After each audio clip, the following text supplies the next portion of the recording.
Abang masih boleh bertahan selagi terdaya. InsyaAllah. Ya Allah, jangan biar aku jauh. Jangan tinggalkan aku, Ya Allah. Assalamualaikum, termenung je saya tengok dari tadi. Ada masalah ke ni? Tak adalah Imam. Kita ni selalu fikir kita kuat. Tapi Allah bagi tanda dulu sebelum dia bagi hentakan. Tanda macam mana? Resah yang tak hilang. Badan yang mula tegur. Hati yang rasa kosong walaupun hidup nampak cukup. Kau nampak letih sangat ni, tak bersemangat. Kerja banyak Imam. Kerja tak salah. Tapi kalau kerja buat kau lupa jaga amanah badan, itu salah. Badan ni bukan milik kita. Kita cuma pinjam.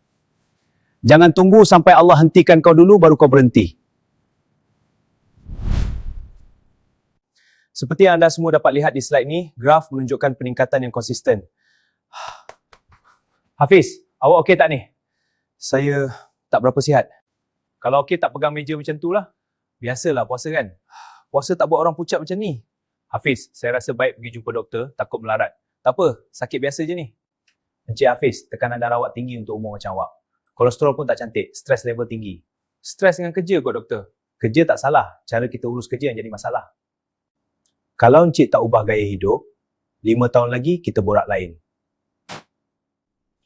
Doktor cakap apa bang?